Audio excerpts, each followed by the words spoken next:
Good day, Collab Nation! Nandito po tayo ngayon sa San Fernando City, Pampanga, and we're on our way to Zambales! Abangan nyo ang mga susunod na aganapan. Meron tayong bibisitahin tropa and marami tayong sorpresa ngayong araw na to. See you!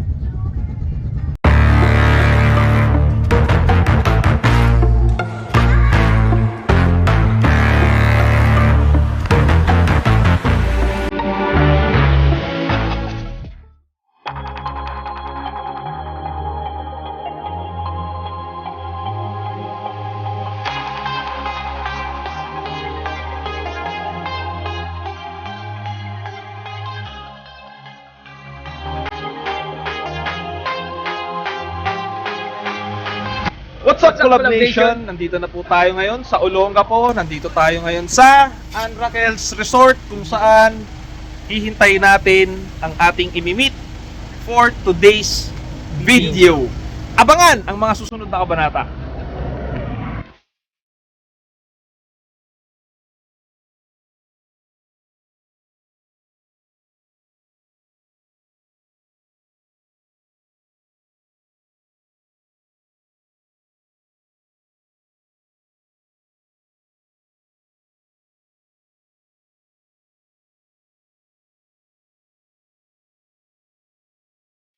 So ayun na nga, Collab Nation, dumating na tayo sa ating destination na kung saan dito, sa likod ng pinto, i-feature natin ang isa sa mga pinaka solid collector sa Retro Cup Game. Yan. Tara guys, pasok tayo. Let's go!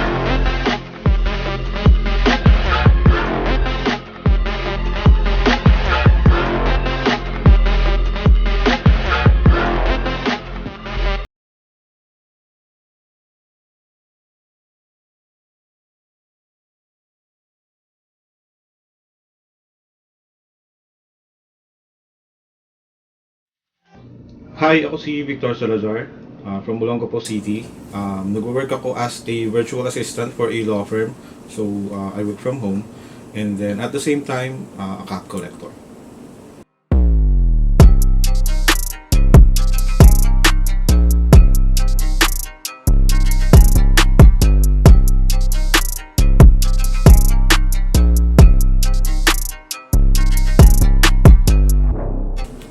Currently, I have around 250 caps sa collection ko, and then of course counting.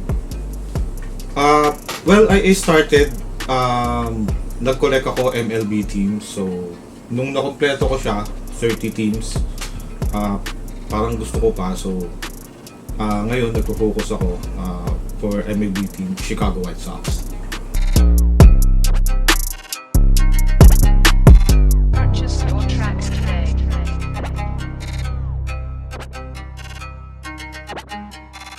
For my caps, usually bumibili lang ako sa Facebook sa mga live sellers, and then for my collections, mostly galing sila sa isang team of sellers, Team Collab.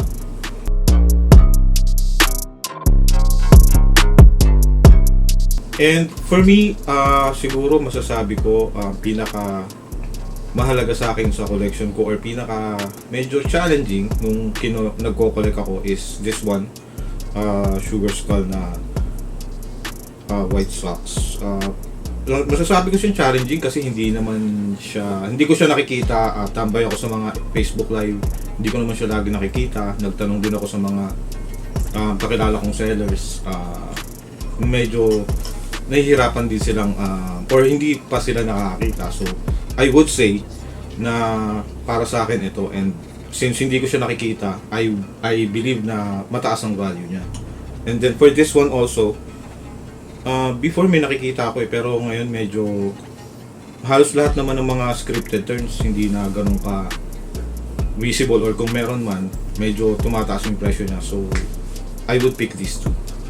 And then, for my collection, para maingatan ko sila, syempre, nilagay ko sila either sa cat box, cat case, or sa acrylic box. Para maingatan sila, syempre, alikabok. And then, also, kailangan meron ka ring nilalagay sa kanila na silica gel, like sa mga shoe collectors or sa sneaker collectors, kasi yung moisture is also ano rin ang ng mga hats or ng mga caps. So, kailangan mo ding isipin yung mga ganung bagay. And then, syempre, para sa akin, mas maganda kasi siyang tignan pag nakalagay siya sa isang case. Lagi ko siya nakikita. For me kasi, parang parang stress reliever ko na rin siya. Pag nakikita ko yung collection ko dumadami, lahat ng gusto kong hats, kahit pa paano, nabibili ko. So, might as well, ingatan ko na rin siya. For me, masaya mag-collect eh. Kasi, based on my experience, marami na akong nakilala, mga collectors din, marami na akong naging kaibigan. Yung iba, seller pa. So, pwede ka magtanong sa kanila, mas magiging madali yung access mo kung regarding sa mga cup na gusto mo. So, masaya siya. And, mapapayo ko, kung meron mang gustong mag-collect or aspiring collectors, go lang. Doesn't necessarily have to be expensive or rare. Ang mahalaga, magiging masaya ka doon. So, hindi mangyayari yung pangarap mong collection kung hindi mo sisimulan. Start now.